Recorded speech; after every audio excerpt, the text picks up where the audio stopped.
buenos días. Sean todos bienvenidos este domingo 7 de marzo del año 2021 a esta nueva serie de mensajes. Que el Señor los bendiga. Gracias a todos por conectarse, por estar viendo esta retransmisión del mensaje. Que el Señor los siga guardando, bendiciendo y fortaleciendo en este tiempo.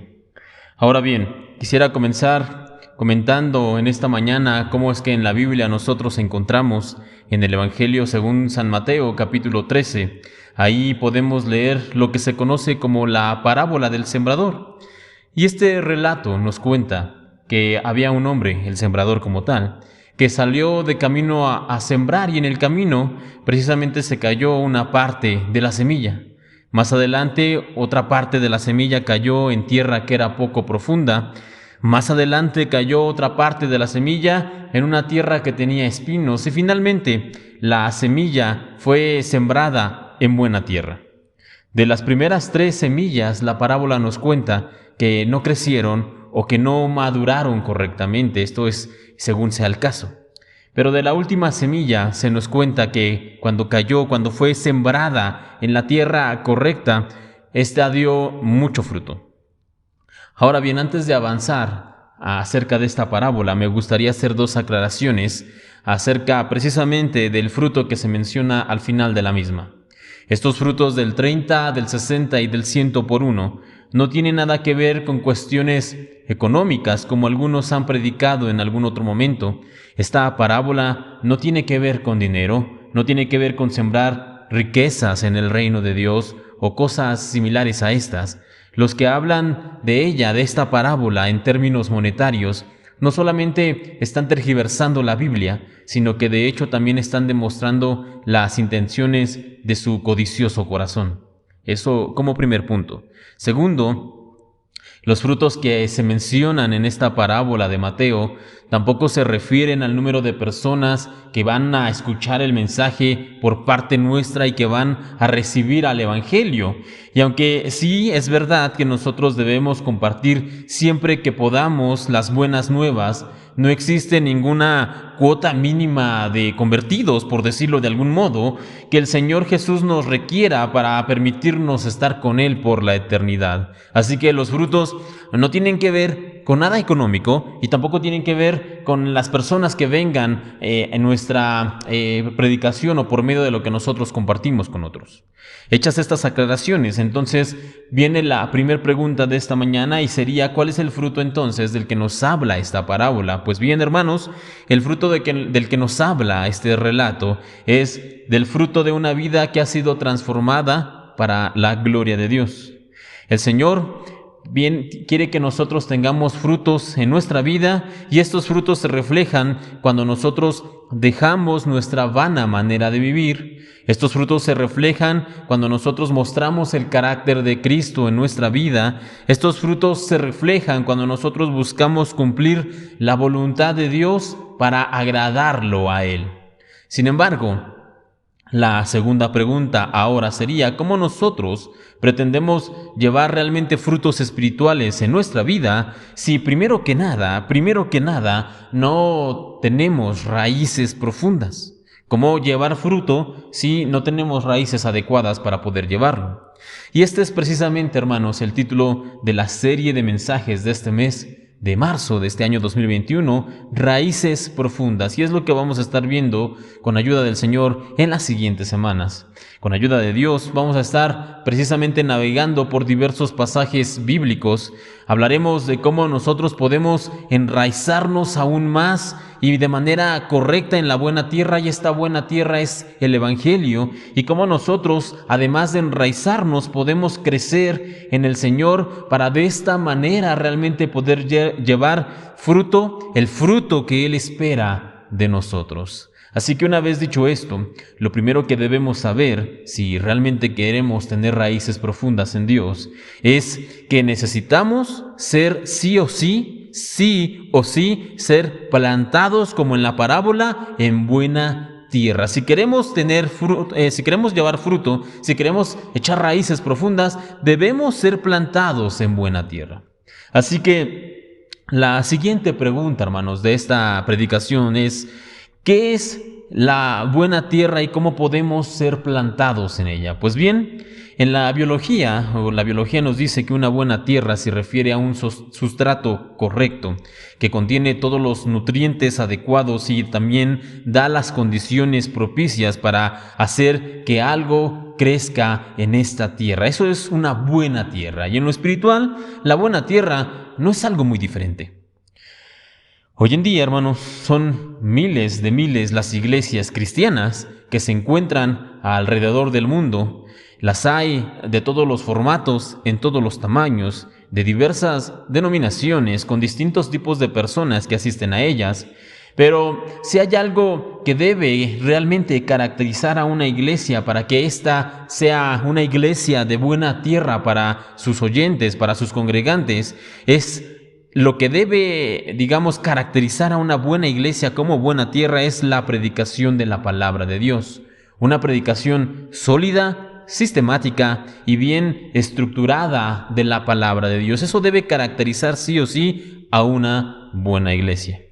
Y aunque podríamos pasar muchos minutos hablando de cómo es triste ver que muchas iglesias se han convertido más que nada en espectáculos para entretener a la gente, podríamos hablar de cómo los púlpitos de muchas iglesias se han dedicado solamente a contar malos chistes o teorías de conspiración o supuestas revelaciones y sueños de sus pastores y predicadores que realmente no provienen de Dios, sino de una gran imaginación.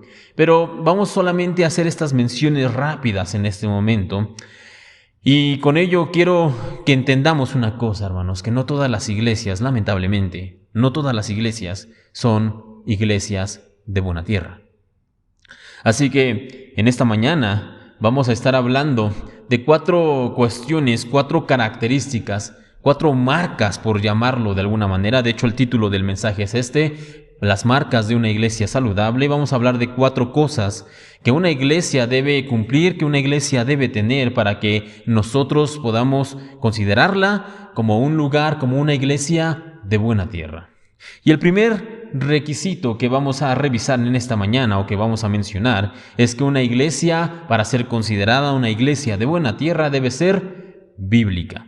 En otras palabras, debe basar su enseñanza enteramente y por completo en la palabra de Dios. Y yo sé que mencionar esto como primer punto puede sonar un tanto extraño, sobre todo si consideramos que estamos hablando aquí de instituciones, de iglesias que supuestamente deben tener a la Biblia en alta estima y debe ser su prioridad. Sin embargo, no son pocas las iglesias en donde hoy en día la Biblia ha llegado a ser más que nada un mero detalle decorativo, por llamarlo de algún modo.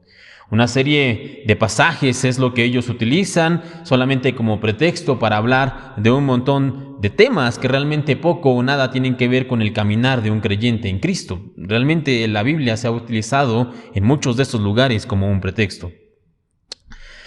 Y en este punto, alguno de ustedes podría pensar o podría decirme, pero pastor, ya llevamos varios minutos en este mensaje, en esta predicación, y usted ni siquiera ha leído un versículo de la Biblia, así que usted mismo está rompiendo este primer punto, no está utilizando la Biblia. Pues bien, es cierto que a estas alturas nosotros en esta predicación en específico no hemos leído aún ni siquiera un pasaje de las Escrituras. Sí, es verdad, pero si lo consideramos, si lo pensamos por un minuto, toda la enseñanza, todo el argumento que hemos estado mencionando hasta este punto ha sido completamente basado y fundamentado en, como les mencioné, un pasaje, Mateo 13.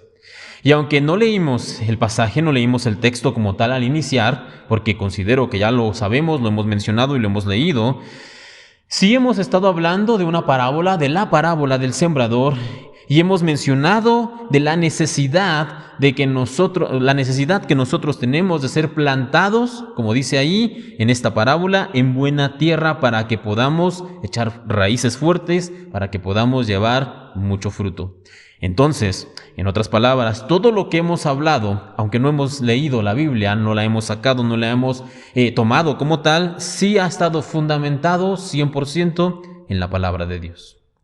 Sin embargo, ya ahora sí entrando en materia, y para que no digamos otra cosa, vayamos a la Biblia. Sígame por favor, abra su Biblia o siga su pantalla. Segunda de Timoteo, capítulo 2, versículo 15 y 16 dice de esta manera: procura con diligencia presentarte a Dios aprobado, como obrero que no tiene de qué avergonzarse, que usa bien la palabra de verdad, mas evita profanas y vanas palabrerías, porque conducirán más y más a la impiedad. El consejo de Pablo para su amigo Timoteo es por demás claro. Debemos usar correctamente la palabra de verdad. Sin embargo, si consideramos que hay una manera correcta de usar la Biblia o de usar la palabra, entonces eso significa que también hay una manera incorrecta, hay una manera equivocada de utilizar o de abordar la Biblia. Y hoy en día, hermanos, hay una práctica que se extiende cada vez más y más entre muchos predicadores, en donde sí, ellos, a diferencia de su servidor, ellos en el primer minuto que inician predicando, lo primero que hacen es ir y leer algún texto, el texto en el cual supuestamente ellos han fundamentado el mensaje que van a predicar. Sin embargo, después de esta primera lectura, acto seguido, el resto de su mensaje poco o nada tiene que ver con el versículo que leyeron, con el versículo que citaron. Es más, nosotros podríamos tomar estas charlas que ellos dan, podríamos editarlas y cortar ese primer mensaje, ese primer versículo que leyeron, ese supuesto pasaje central que están utilizando, y el mensaje que han predicado se entiende exactamente igual. ¿Por qué sucede esto? Porque ellos realmente no están exponiendo un mensaje bíblico. Ellos solamente leyeron un pasaje como pretexto, lo están utilizando para así abordar sus propias ideas, sus conclusiones, sus opiniones de algún tema, de algún punto, pero estas disertaciones que ellos dan realmente no podemos llamarles predicaciones. ¿Por qué? Porque realmente no hay en ellas una exposición bíblica. Ellos leyeron, como les decía al principio, un pasaje, pero luego lo olvidaron por completo, no lo desarrollaron, no se concentraron en él. Así que, hermanos, lo primero que debemos evaluar, y ojo, aquí es muy importante que escuche, evaluar, no criticar, evaluar en una iglesia para considerar si esta iglesia es una buena tierra, es su predicación. Si en esta iglesia realmente hay una exposición bíblica ordenada, sistemática y continua de la Biblia, entonces podemos decir que sí, que es un lugar de buena tierra. Pero por otro lado, si solamente es una serie de charlas con lindos consejos, con reflexiones de este tipo de lágrima fácil, y sí, las salpican de vez en cuando con algunos versículos, pero sin ningún desarrollo, entonces no es un lugar de buena tierra. Ahora bien, la predicación de hecho no es la única actividad que se debe tomar con un orden bíblico en las iglesias. La alabanza, el liderazgo, la disciplina, la formación y el desarrollo de los hermanos, todos estos son asuntos en donde también se debe tomar en cuenta la dirección y el orden bíblico para hacerlo correctamente. Tomemos por ejemplo la alabanza. En el marco que estamos mencionando en este punto, la alabanza, o cuando estamos mencionando la alabanza como tal, nos referimos a entonar cantos para agradecer, para glorificar, para alabar a nuestro Dios. A eso nos referimos cuando hablamos en este punto de la alabanza. Ahora, en el pasado, en la historia de la iglesia, nosotros vamos a encontrar salmos, himnos y cánticos que en sus letras reflejan el poder y la soberanía de Dios. Y muchas veces las estrofas de todos estos cantos estaban netamente inspiradas en la Biblia. Sin embargo, hoy en día, mucho de lo que se entona domingo tras domingo en las iglesias por popularidad o porque está de moda, simplemente son pequeños estribillos trillados, y perdón que lo diga, muy repetitivos.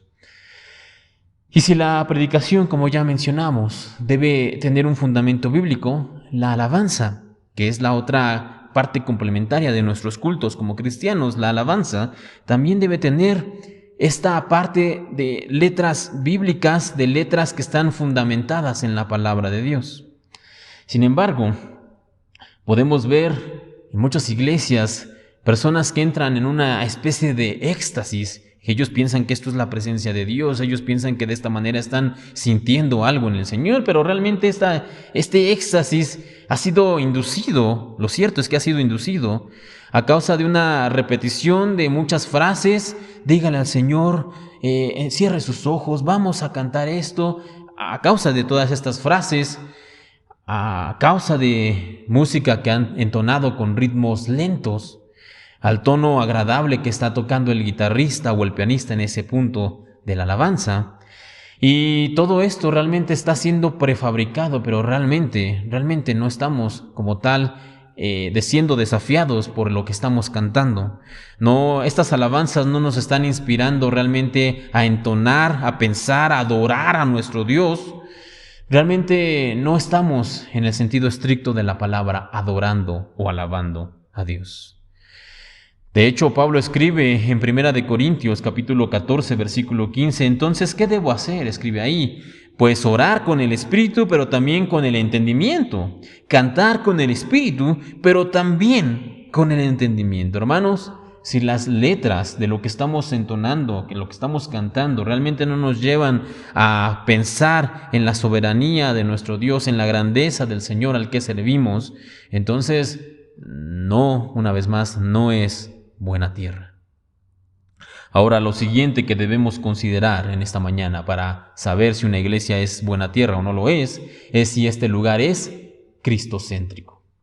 Y una vez más, puede sonar extraño que digamos cómo es posible que un lugar que dice adorar a Cristo por encima de todo, cómo es posible que un lugar así no sea cristocéntrico. Pues bien, lo cierto es que sucede, y de hecho sucede más de lo que nos gustaría. No son pocas las iglesias, seguramente usted conoce alguna o algunas, en donde el pastor es prácticamente un santo intocable. Nadie lo puede contrariar, nadie lo puede poner a prueba, nadie le puede decir nada, porque hacer esto sería ir en contra del siervo de Dios. En esos casos, en esos lugares, Cristo no es el centro, es el pastor.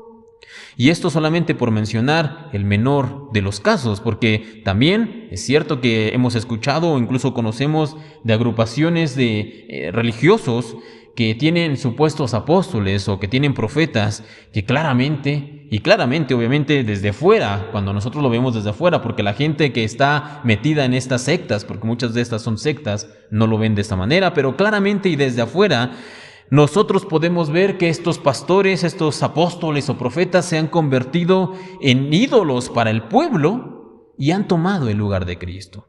Estas agrupaciones en efecto profesan creer en Cristo, predican de Cristo, oran y alaban a Cristo, sí, pero no son cristocéntricas. ¿Por qué? Porque el pastor, el apóstol, el líder, el profeta está en el centro. Realmente, reitero, no son cristocéntricas. Así que, hermanos, en esta mañana, de hecho, yo puedo decirles a ustedes, a los que vienen a la iglesia, a los que escuchan desde lejos, que a mí no me interesa realmente, y lo digo con mucho respeto, a mí no me interesa que usted aprenda lo que yo digo. No, a mí lo que realmente me interesa, hermano, es que usted aprenda lo que la Biblia dice. Que usted aprenda lo que Cristo nos enseña, que usted aprenda lo que el Señor espera de nosotros como sus hijos. Eso es realmente lo que me interesa, no que usted se aprenda mis palabras para que después vaya a citarlas en algún momento que usted tenga que dar razón de su fe. No, a mí me interesa que usted aprenda lo que la Biblia dice, lo que Cristo nos enseña, lo que el Señor espera de nosotros. Mi intención no es venir y ser alguien que le va a decir a usted lo que puede y lo que no puede hacer, lo que debe y lo que no debe hacer. No, para eso están los gobernadores. Los gobernantes gobiernan, como la palabra misma lo dice. Ellos son los que dictan, los que enseñan qué se debe de hacer, no se debe hacer. Ellos son los que están, por decirlo de algún modo, por encima de los demás.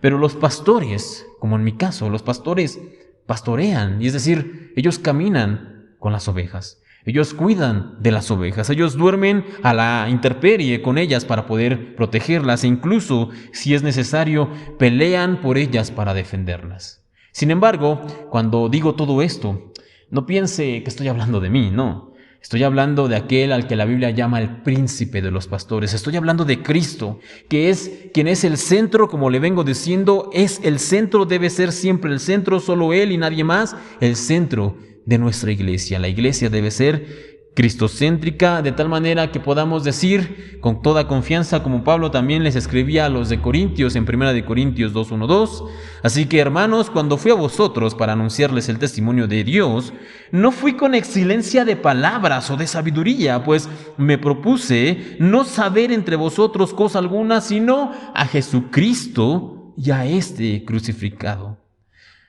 Así que, hermanos, nuestra enseñanza, nuestra relación, nuestra comunión como iglesia debe ser cristocéntrica. Un tercer requisito para considerar a una iglesia como un lugar de buena tierra es que esta iglesia debe tener la gracia de Dios como su bandera principal. Y una vez más, puede sonar extraño, pero hay iglesias que en efecto son bíblicas en su enseñanza, cumplen con el primer requisito, son cristocéntricas en sus prácticas, cumplen con el segundo requisito, pero de alguna manera han sacado de la ecuación la gracia de Dios y la han sustituido por un elegante pero frágil conjunto de normas y de reglas que conocemos como obras de justicia. Y ya hemos hablado en muchas otras ocasiones cómo desde el mero inicio de la iglesia siempre ha existido este conflicto entre las obras y la gracia. Y este conflicto nace de creyentes que, aunque habían creído en Cristo, sí, ellos llegaron a la conclusión o consideraron que la obra redentora en la cruz de Cristo no era suficiente, que ellos tenían que hacer algo más. Sin embargo, la Biblia es muy clara, hermanos, es muy clara cuando nos dice en Efesios capítulo 2, versículo 8 y 9, porque por gracia sois salvos por medio de la fe, y esto no de vosotros, pues es don de Dios, no por obras, para que nadie se gloríe.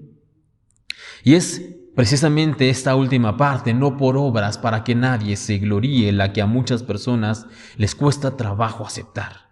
Ellos no pueden soportar que no tienen realmente ninguna participación en la salvación.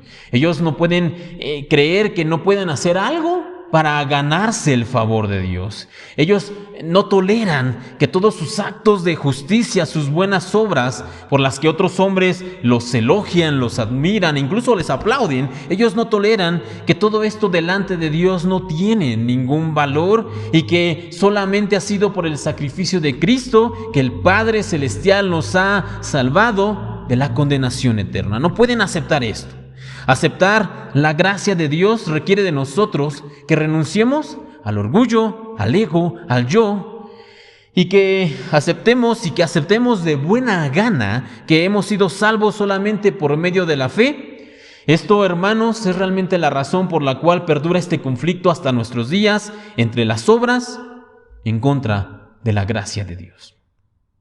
Dicho esto, debemos entonces preguntarnos, ¿es la iglesia en la que estoy, es la iglesia en la que estoy asistiendo, una iglesia que antepone sus propias reglas y sus propios mandamientos de hombres a la gracia de Dios? ¿Es más importante para la iglesia lo que dice el pastor, lo que mandó el profeta o el apóstol, nuestras reglas internas, nuestras normas? ¿Es superior esto a la gracia de Dios? Y si la respuesta es sí, aun cuando entonces cumplan los dos primeros requisitos, no podemos decir que sea un lugar, una iglesia de buena tierra. Ahora, antes de continuar, debo hacer una aclaración muy importante, hermanos. La ley de la gracia de Dios, o tener la gracia como bandera principal, no significa y no implica que todo está bien, que todo es permitido, que todo es válido, que no debemos tener algunas cosas que no hagamos ciertas cosas, hermanos. La gracia, de hecho, no es un permiso, no es una carta libre para pecar, porque pues no es por obras, las obras no cuentan, no, nosotros tenemos un testimonio que debemos guardar para estar a la altura del llamamiento que nos han hecho. ¿Y cuál es este llamamiento? Nos han llamado a ser hijos de Dios. Así que, como una vez más Pablo escribe, pero en 1 de Corintios capítulo 6 versículo 12, ahora todas las cosas me son lícitas, mas no todas convienen. Todas las cosas me son lícitas, mas yo no me dejaré dominar de ninguna. Así que, hermanos, si bien es cierto que la gracia de Dios nos pide que renunciemos a nuestro orgullo para poder aceptarla, también es verdad que la gracia de Dios nos insta a que nosotros renunciemos voluntariamente a todo aquello que va en contra de la gracia de Dios, de la voluntad de Dios, todo lo que va en contra del Señor. Es renunciar, por un lado, a nuestro orgullo, pero también renunciar a nuestras malas obras. Ahora, el punto 4, que no necesariamente es el último punto, podremos agregar más cosas aquí, pero en esta mañana solo lo vamos a dejar en 4 aspectos o en 4 puntos. El punto 4 que debemos considerar para poder llamar a una iglesia un lugar de buena tierra es que esta iglesia tenga un liderazgo de carácter bíblico. Y no sé, hermanos, pero tengo la ligera sospecha de que un buen porcentaje de los líderes en las iglesias tiene en sus Biblias arrancada la página en donde se encontraba Mateo 20.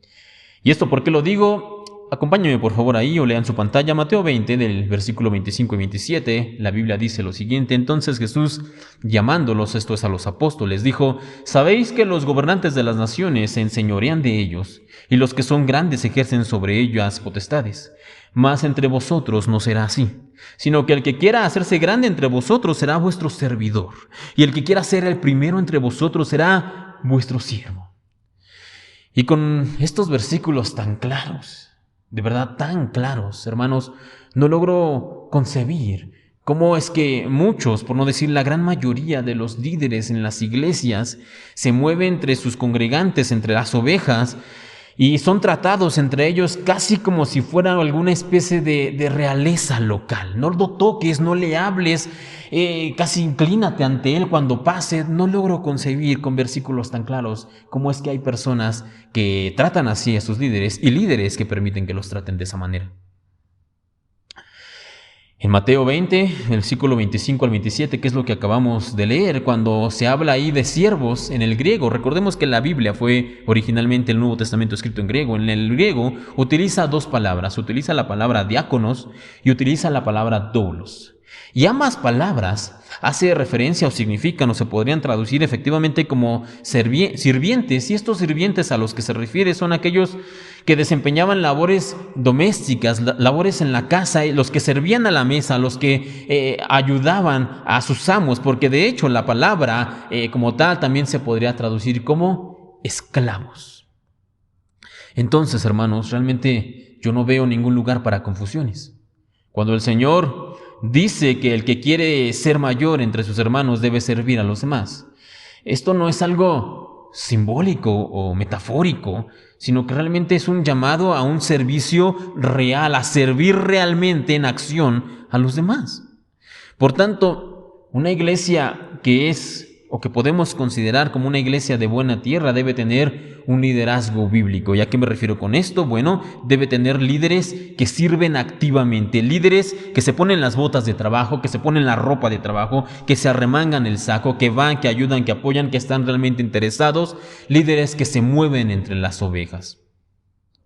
Ahora ya para ir terminando, ahora sí, hermanos, ya que conocemos estos puntos básicos para poder evaluar si una iglesia es un lugar de buena tierra o no lo es, lo primero que nosotros debemos hacer con este conocimiento, lo primero que debemos hacer, hermanos, es tomarlo aprendido, llevarlo y ponerlo a los pies de la cruz de Cristo, llevarlo a los pies del Señor. Todo esto que acabamos de aprender en esta mañana, hermanos, no es para que nos volvamos críticos o para que nos volvamos jueces que van por la vida dando listones a las iglesias y diciéndoles aprobada, reprobada, aprobada, reprobada. No, no es para eso, hermanos. Esto que acabamos de aprender, estos puntos de evaluación, primero que nada son para nosotros de manera individual, son para nuestra casa, son para nuestra iglesia. Si vamos a evaluar, evaluémonos nosotros primero. Debemos entonces pedirle al Señor que nos ayude, sí, a evaluar, pero con sabiduría de lo alto. No con orgullo, no, sino con un corazón sincero. No para entrar en contiendas y peleas, no, sino para realmente avanzar, para crecer, para mejorar en el Señor. Ahora bien, si usted está viendo este mensaje y usted no asiste a nuestra iglesia, pero usted conoce o incluso está asistiendo a una iglesia que no cumple con los 4 puntos o no cumple con alguno de los puntos que mencionamos en esta mañana, déjeme decirle que usted necesita hacer 2 cosas. Primero que nada, pedirle al Señor que le ayude en el lugar en el que se encuentra. Pida al Señor que estas personas puedan ver sus errores, que estas personas pues realmente puedan tomar acciones en estos puntos para ser realmente bíblicas, cristocéntricas, para que realmente ellos puedan tener un liderazgo adecuado, un liderazgo cristiano. Sin embargo, también por experiencia propia, debo decirle que es muy difícil que este tipo de iglesias cambien. Es muy difícil que estas iglesias admitan que han estado equivocados o que tienen fallas, pero, para Dios no hay nada imposible y nosotros podemos y debemos orar por ellos. Sin embargo, llegado el caso que no puedan hacer nada, que no quieran cambiar y que usted deba salir de ahí, entonces pida al Señor que le ayude a salir con bien, pida al Señor que lo guíe a un lugar que tenga un alimento correcto, pida al Señor que le ayude a una iglesia que sea buena tierra para que ahí pueda usted ser plantado y pueda crecer. Y como última pregunta, hermanos, tal vez alguno o algunos de ustedes pueda plantearse, ¿es realmente necesario buscar una iglesia que sea buena tierra para mi vida? ¿Es realmente necesario? Pues bien, para dar respuesta a esta pregunta, regresemos por un momento a la parábola del sembrador que mencionábamos al principio. De ella aprendimos que si no estamos en buena tierra, entonces o estamos en el camino, o en los pedregales, o en los espinos. Solamente hay 4 opciones, no hay más. Si no estamos en la buena tierra, entonces estamos en el camino, en los pedregales, o en los espinos. En otras palabras, si no estamos en buena tierra, de acuerdo a lo que la parábola enseña, entonces vamos a morir, vamos a perecer. Por lo tanto, entonces podemos decir que no solamente es importante buscar estar plantados en buena tierra, sino que de hecho es vital, hermanos, para poder echar raíces, para poder crecer y para finalmente poder llevar fruto abundante en el Señor, necesitamos estar en buena tierra. Así que, hermanos, con esto en mente, tenemos 2 peticiones por hacer, no solo en esta mañana, sino de aquí en adelante. Por un lado, de manera individual, debemos pedirle al Señor que Él nos permita estar siempre en una iglesia que sea buena tierra, que Él nos lleve, que Él nos conduzca a una iglesia que sea siempre una buena tierra. Eso de manera individual. Y de manera congregacional, como iglesia, nosotros debemos pedirle al Señor que Él nos ayude, que nos dirija y que incluso nos corrija siempre que sea necesario para ser siempre para los demás una iglesia, una buena tierra para otros. Con esto en mente, hermanos, vamos a terminar en esta mañana y lo vamos a hacer con una oración. Padre Celestial, te damos gracias en esta hora por la oportunidad de estar aquí reunidos aún de manera virtual. Y yo te pido, por favor, por mis hermanos que están siguiendo estos mensajes, que tú lleves estas palabras a sus mentes y a sus corazones y que por tu Espíritu Santo ellos puedan entenderlo y que quede grabado en ellos. Que mis hermanos y yo junto con ellos podamos tener siempre presente la importancia de estar colocados en buena tierra. En mi caso, Señor, como pastor, que me ayudes a siempre buscar con tu ayuda a tener esta iglesia como una buena tierra para otros, para recibir a los necesitados, para recibir a los que requieren alimento, para que ellos puedan echar raíces profundas, crecer y llevar fruto para ti, Señor. Padre, en esta hora encomiendo a mis hermanos en sus diferentes actividades en esta semana que está comenzando, para que tú los guardes, los protejas y les ayudes en este tiempo tan complicado. Gracias te damos una vez más por tu palabra. En tus manos nos encomendamos y te pedimos, Señor, una vez más como iglesia, permítenos ser buena tierra. Y como individuos, permítenos estar plantados, Señor, en buena tierra.